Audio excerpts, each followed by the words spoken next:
Bonjour à toutes et à tous, et bienvenue chez les Chroniques du Commandeur. L'édition Les Hors-la-Loi de Croistonner est sortie, et il est temps pour nous de vous parler des cartes qui nous ont marqué dans cette extension, avec, aujourd'hui, les cartes les plus intéressantes à ajouter à vos decks. Je suis Ragen, et c'est parti pour découvrir ma sélection pour le duel Commandeur.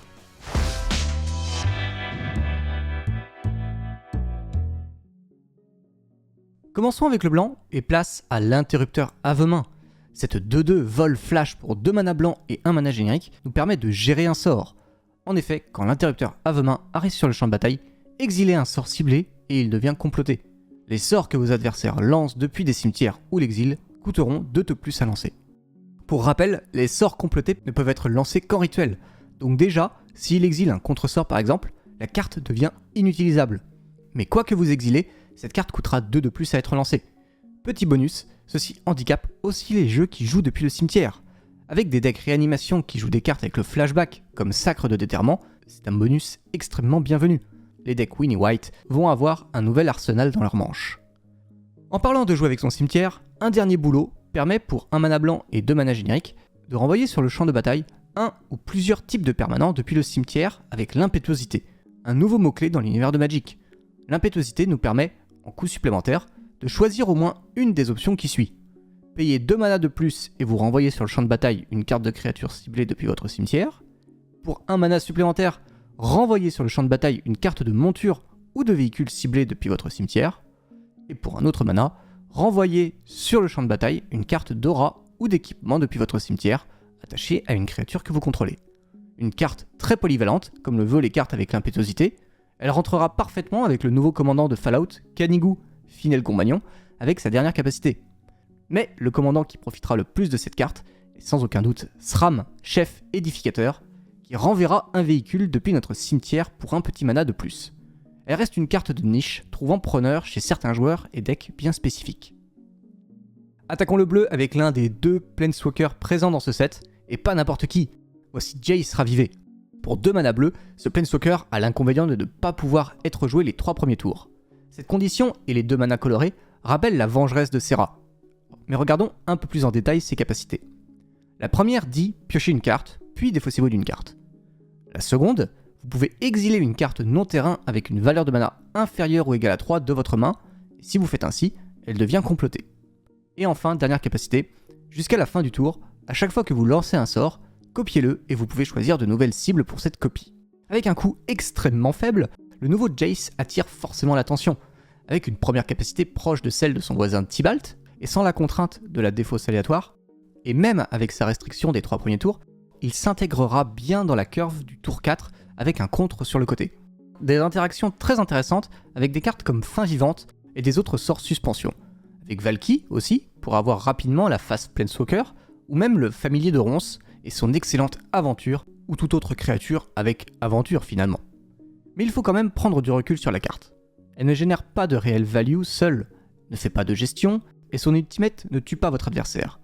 Pour les plus aventureux d'entre vous, vous pourrez le jouer en éphémère pendant le tour de votre adversaire, avec la ligne de prescience, puisque la restriction ne concerne que vos tours, et pas ceux des autres. Bleu reçoit aussi un nouveau contre polyvalent, 3 coups d'avance, qui est un sort avec l'impétuosité pour 1 mana bleu.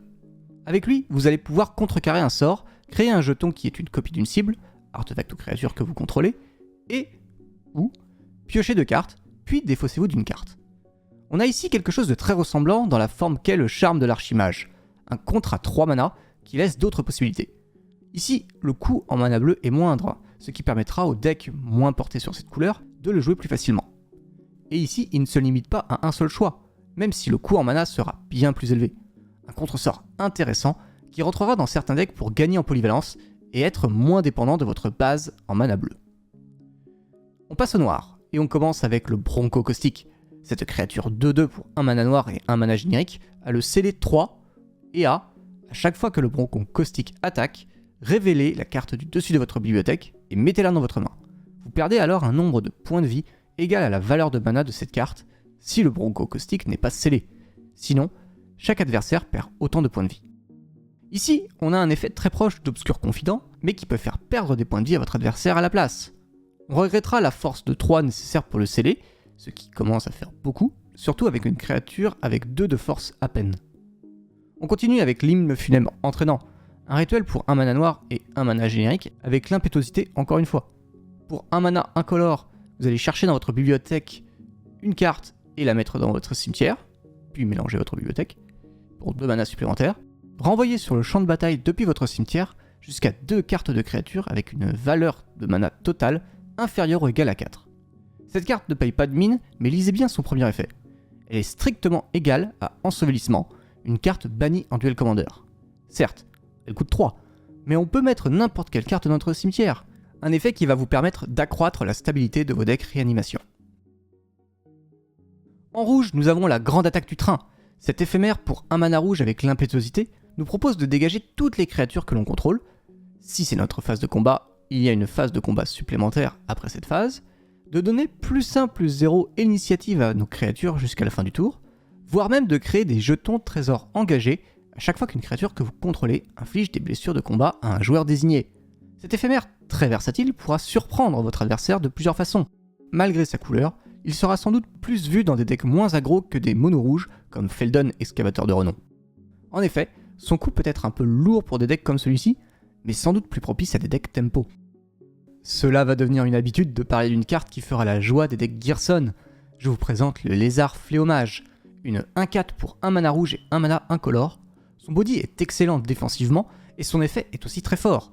A chaque fois qu'un joueur lance un sort non créature, le Lézard Fléaumage inflige à ce joueur un nombre de blessures égal au nombre de sorts non créatures qu'il a lancé ce tour-ci. Encore un moyen de punir efficacement des gestions adverses. Avec Gearson, ce ne sera pas 1, mais 3 points de dégâts pour commencer.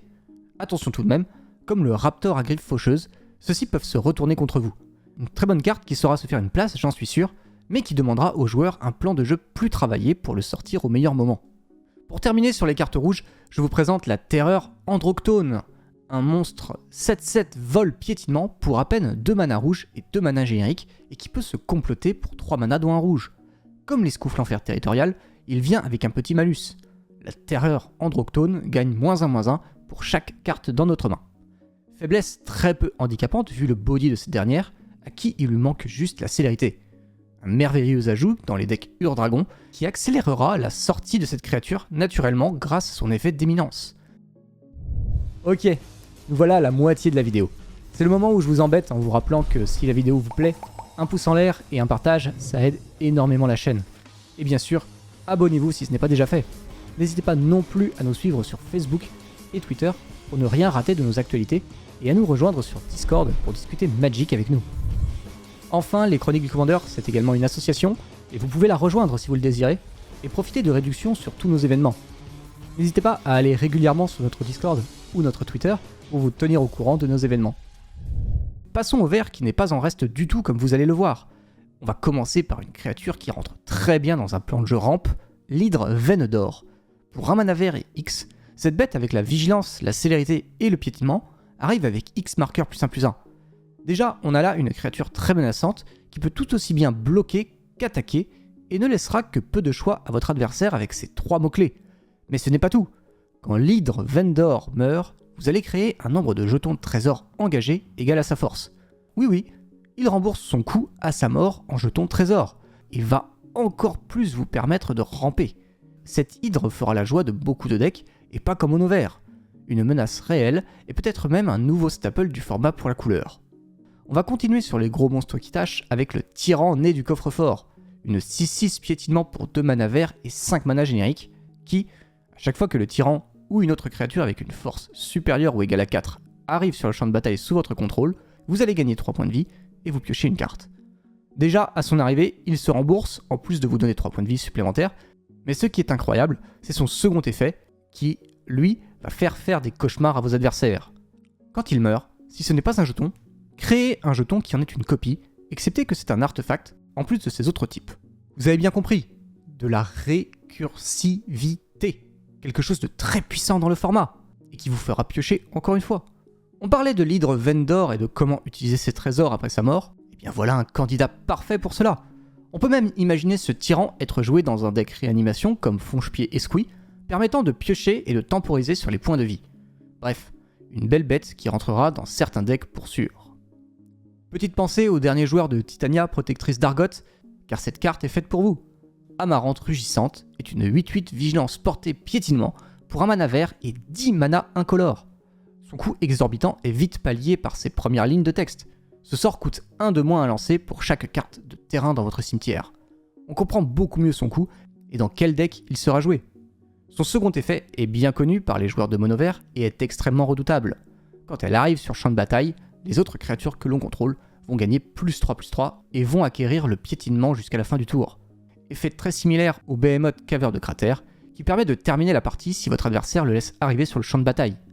Un ajout non négligeable dans un plan de jeu de terrain qui pourrait clore une partie sur un retournement inattendu en transformant vos elfes à mana en 4/4 piétinement très menaçant.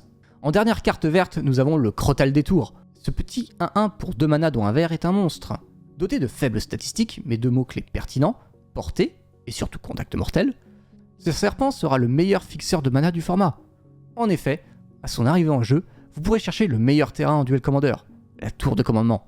Zéro défaut à ce terrain spécifiquement créé pour les commandeurs originels de 2011, ce staple souffre uniquement de ne pas être basique et d'être sensible aux lunes de sang adverses. Et ce petit serpent peut aller la chercher en arrivant sur le champ de bataille. J'irai même plus loin en le comparant à une excellente carte de contrôle qu'est le Sinistre Strix. Comme lui, il bloque les volantes, et comme lui, il a le contact mortel. Il n'est pas bicolore et ne sera donc pas auto-inclus dans des decks comme Niv Mizzet par exemple, mais il sera néanmoins plus facile à jouer car ne nécessitant qu'un seul mana coloré. Alors oui, le petit défaut est que vous ne pouvez profiter de sa capacité qu'une seule fois, car si vous le blinkez, il ne pourra pas vous faire rechercher une autre tour de commandement. Atraxa va certainement le jouer, et je suis prêt à parier que beaucoup de vos decks verts le voudront également. Dans le multicolore, j'ai vu la séquence sophistiquée, un éphémère pour un mana rouge et un mana bleu, qui vous permet de coller 2 points de blessure répartis comme vous le souhaitez, et à qui vous le souhaitez. Le petit bonus, c'est que si vous avez lancé un autre sort ce tour-ci, vous piochez une carte. Une petite carte qui nous fait rapidement penser à Électrolyse pour un mana de moins. On pense tout de suite à Gerson qui va apprécier cette carte, mais aussi certains decks tempo ou contrôle qui pourront l'incorporer dans leur deck sans souci, comme Niv Mizzet revenu à la vie qui profite de sa bicolorité. Et pour finir, parlons de Lila, Tire Charme Invaincu.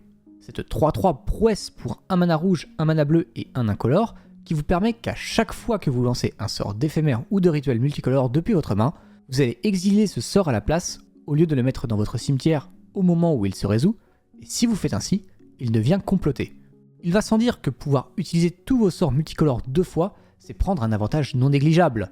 En plus, avec sa prouesse, elle peut devenir une vraie menace après avoir géré toutes les défenses adverses. Dommage qu'elle ne soit que bicolore, ce qui la limite en tant que commandant, mais dans les 99, elle aura sa place dans de nombreux decks contrôle, comme Niv Mizzet, ou bien Atraxa, grande unificatrice. On termine ce top avec les artefacts, et comment ne pas parler d'une carte qui a fait grand bruit, le retour du JT perdu. Pour un mana générique, et avec l'équipement 1, il possède de nombreuses capacités. À chaque fois que la créature équipée inflige des blessures de combat, mettez un marqueur charge sur le JT perdu. Vous pouvez alors retirer un marqueur charge du JT perdu et choisir soit de dégager un terrain, soit qu'une créature ciblée ne peut pas bloquer ce tour-ci, ou alors de mettre un marqueur +1/+1 sur la créature équipée. Très polyvalent et surpuissant. Les joueurs de Yoshimaru sont aux anges. Dégager des terrains ou mettre des marqueurs, c'est très fort. Tout est bon dans ce JT qui n'a rien à envier à son aîné, le JT d'Umezawa. À sa révélation, cet équipement a fait grand bruit, et pour cause, elle est cherchable sur une épopée d'Urza. Une carte supplémentaire à trouver, en plus des classiques Ombre-Lance et Pince-Crâne que de nombreux joueurs intégraient déjà à leur deck. Et voilà, j'en ai terminé avec ma sélection des cartes pour le Duel Commander. Il y en a beaucoup, mais il faut dire que l'extension en proposait un sacré paquet. N'hésitez pas à en rajouter dans les commentaires, il y en a forcément que j'ai raté, et je suis curieux d'avoir vos retours sur les autres cartes de l'extension. On se retrouvera d'ici quelques mois pour un prochain top qui sera sans doute consacré au sulfureux Modern Horizon 3, qui comportera, j'en suis sûr, de très nombreuses cartes et bouleversera le format comme Modern Horizon 2 l'a fait il y a quelques temps. D'ici là, je vous fais de très gros bisous et je vous dis à très bientôt chez les Chroniques du Commandeur. Bye bye à tous.